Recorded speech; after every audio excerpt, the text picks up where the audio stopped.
సనాతన హిందూ ధర్మంలో కోట్లాది దేవతా రూపాలు భక్తులను అనుగ్రహిస్తుంటే ఒకే ఒక్క రూపం మాత్రం శత్రువుల గుండెల్లో కాలభైరవుడిలా ప్రళయాన్ని సృష్టిస్తుంది. మానవ శరీరం, వరాహముఖం, నుదుటిపై త్రినేత్రం, చేతిలో హలాముసలాది ఆయుధాలు. ఆమె కదిలితే సమస్త విశ్వం కంపించిపోతుంది. ఆమె శ్వాస విడిస్తే నరరంగంలో శత్రు సైన్యం బూడిదైపోతుంది. ఆమె సకల బ్రహ్మాండాల అధినేత్రి, శ్రీ లలితా త్రిపుర సుందరీ దేవి సామ్రాజ్యానికి సర్వసేనాధిపతి, దండనాథ శ్రీ వారాహిదేవి. అపారమైన జ్ఞానానికి, భూమిని రక్షించే సర్వోన్నత తత్వానికి మూలస్తంభమైన ఈమెను దర్శిస్తే భయం తొలగిపోతుంది. మంత్ర, తంత్ర, యోగ శాస్త్రాలలో అత్యంత రహస్య దేవతగా కొలవబడే వారాహి అమ్మవారు అసలు చరిత్ర ఏమిటి? శ్రీ మహావిష్ణువు నాసిక నుండి ఆమె ఎలా ఆవిర్భవించింది? రక్తబీజుడి వదలో చాముండాతో కలిసి ఆమె చేసిన రక్తాభిషేకం ఎలాంటిది? బండాసురుడి తమ్ముడైన విశుక్రుడి తాంత్రిక మాయలను తన బుద్ధి వైభవంతో అమ్మవారు ఎలా మట్టి కరిపించింది? బ్రహ్మాండ పురాణంలోని లలితోపాఖ్యానం, దేవీ భాగవతం మరియు దేవీ మహత్యం ఆధారంగా వారాహిదేవి యొక్క ఆవిర్భావం, ఆమె 12 దివ్య నామాల రహస్యాలు మరియు కలియుగంలో ఆమెను ప్రసన్నం చేసుకునే కఠిన పూజా నియమాలతో కూడిన సంపూర్ణ అఖండ మహాగాథను ఈ అఖండ దృశ్యకావ్యంలో ఇప్పుడు అత్యంత లోతుగా తెలుసుకుందాం. వీడియోను ఎక్కడా స్కిప్ చేయకుండా చివరి వరకు చూడండి. మీ జీవితంలోని కష్టాలన్నీ మంచులా కరిగిపోయే సమయం ఆసన్నమైంది.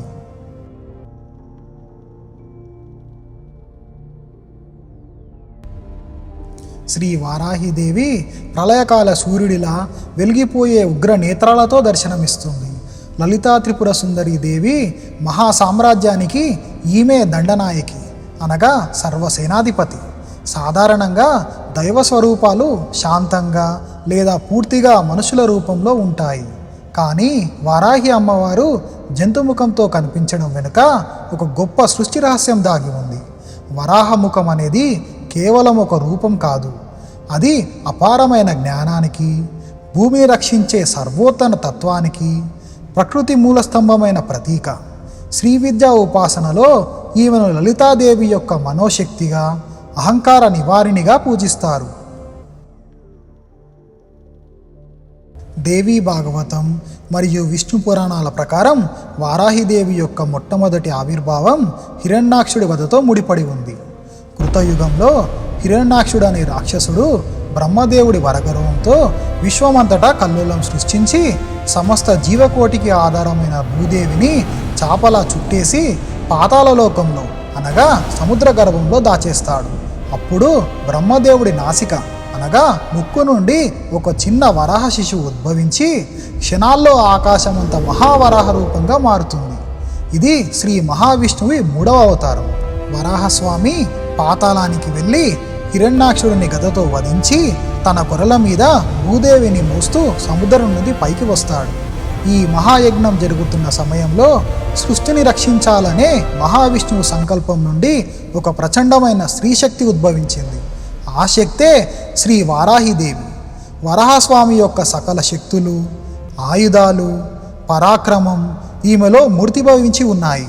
అందుకే ఆమెను వరాహస్వామి యొక్క సహోదరిగా, విష్ణుశక్తిగా పురాణాలు కీర్తించాయి. మార్కండేయ పురాణంలోని దేవీ మహత్యం అనగా దుర్గా సప్తశతిలో వారాహిదేవి శౌర్యం అద్భుతంగా వర్ణించబడింది. శంభనిశుంభులు, రక్తబీజుడు అనే రాక్షసులు దేవతలపై దండెత్తి స్వర్గాన్ని ఆక్రమించినప్పుడు దేవతలందరి ప్రార్థనలు ఆలకించి మహాసరస్వతి అనగా కౌశికి దుర్గాదేవిగా అవతరిస్తుంది. యుద్ధభూమిలో రాక్షస సైన్యం కోట్లాదిగా పెరుగుతున్నప్పుడు చండీదేవికి సహాయం చేయడానికి 3,000,000 దేవతల శరీరాల నుండి వారి వారి శక్తులు స్త్రీ రూపంలో ఉద్భవించాయి. వీరినే సప్తమాత్రికలు అంటారు. బ్రహ్మశక్తిగా బ్రాహ్మణి, శివశక్తిగా మహేశ్వరి, కుమారస్వామి శక్తిగా కౌమరి, విష్ణుశక్తిగా వైష్ణవి, వరాహశక్తిగా వారాహిదేవి, ఇంద్రుడి శక్తిగా ఇంద్రి, యమధర్మరాజు లేదా శివుడి ఉగ్రశక్తిగా చాముండిదేవి. వీరిలో 5వ మాత్రిక అయిన వారాహిదేవి యుద్ధరంగంలోకి రాగానే రాక్షసుల గుండెలు ఆగిపోయాయి. ఆమె తన పొడవైన కొరలతో రాక్షసులను చీడ్చి చెండాడుతూ తన గదతో సైన్యాన్ని నలిపేస్తూ ప్రళయం సృష్టించింది. ముఖ్యంగా రక్తబీజుతో యుద్ధం జరుగుతున్నప్పుడు వారాహిదేవి తన ఆయుధాలతో వాడిని దెబ్బతీసి రక్తం నేలపై పడకుండా చాముండాతో కలిసి రక్తాన్ని తాగేస్తూ వాడి అంతానికి కారణమయ్యింది.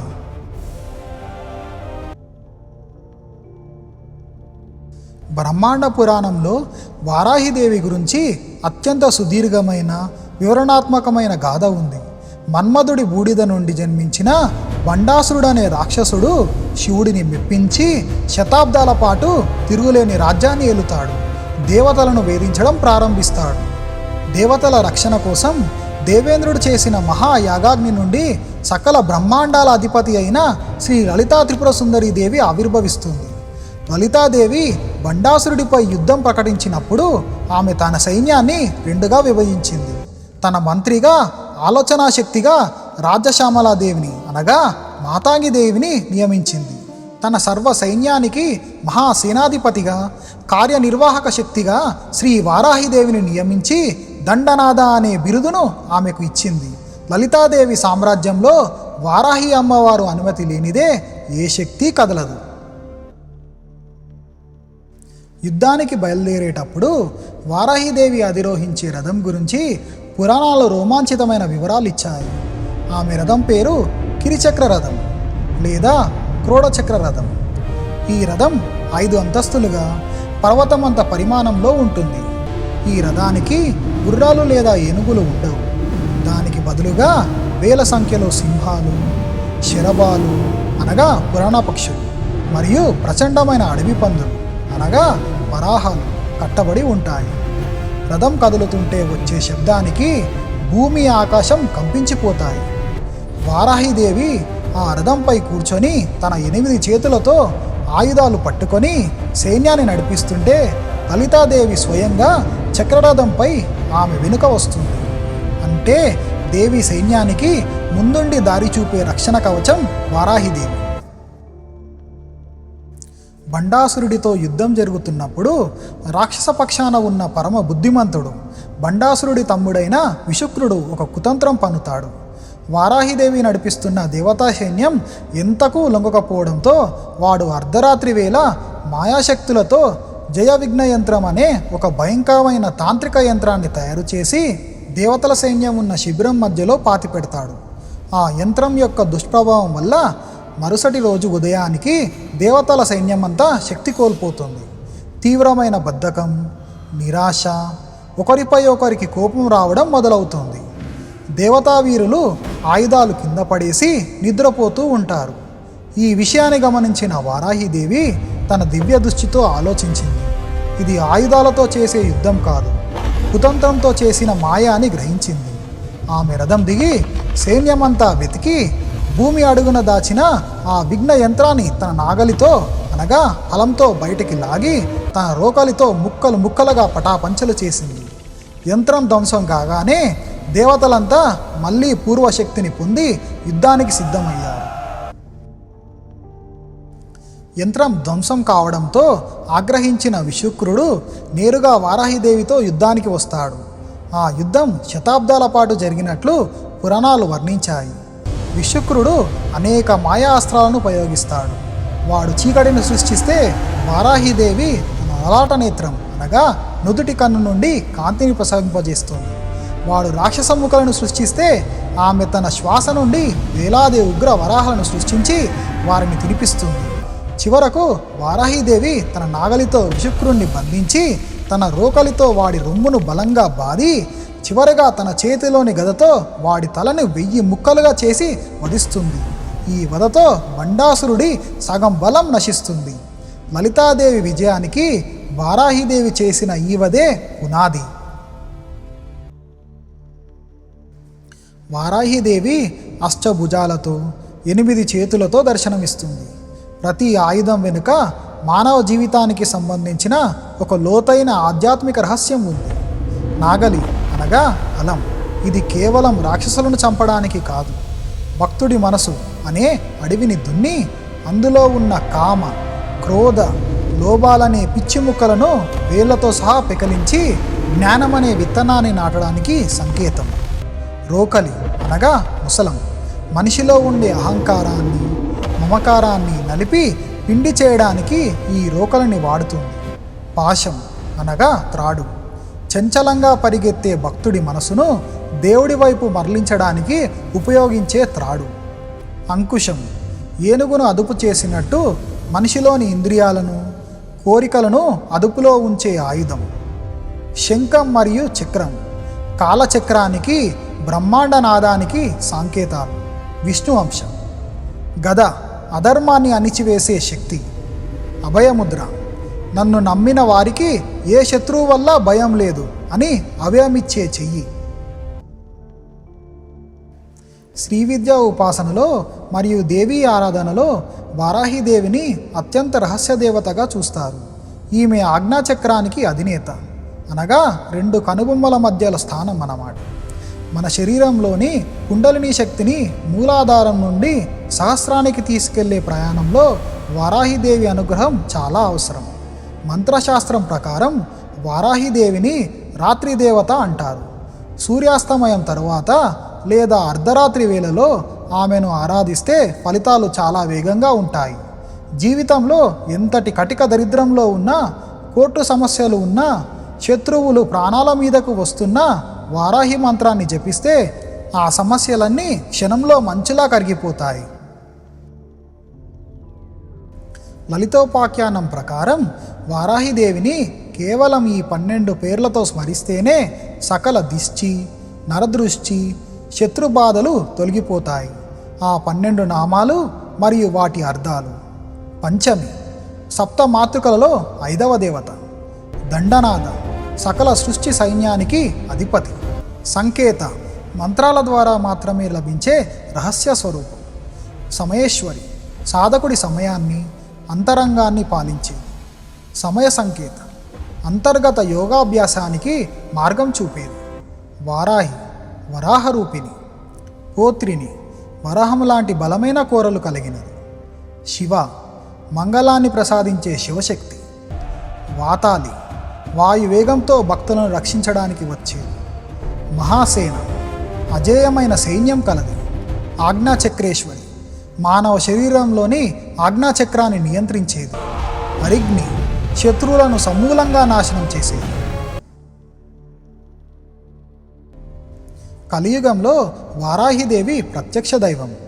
ఈమెను పూజించడానికి కొన్ని కఠినమైన, అదే సమయంలో అత్యంత ఫలదాయకమైన మార్గాలున్నాయి.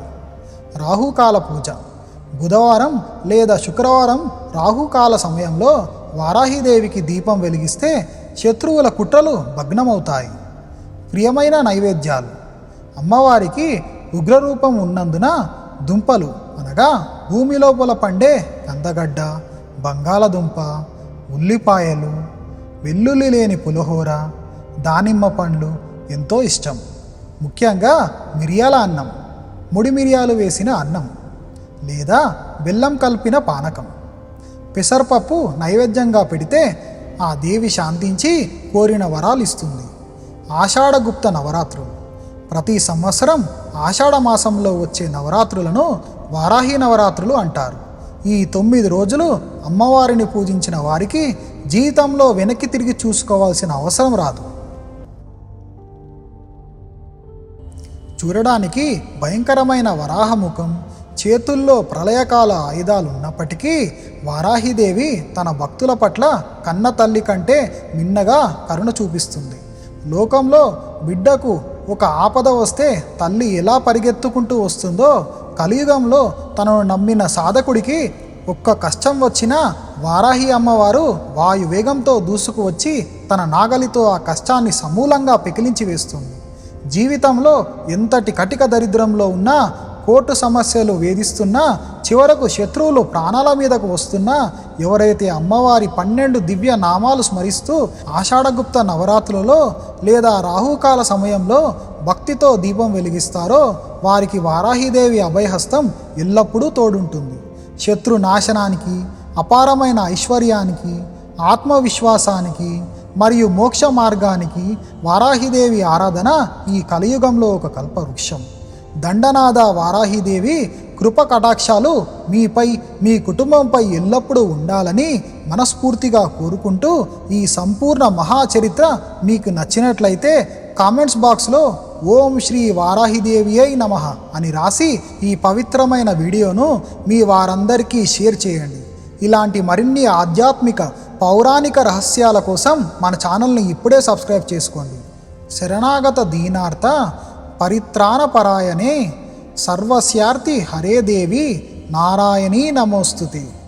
ఓం ఐం హ్రీం క్లీం వారాహిదేవ్యై నమః.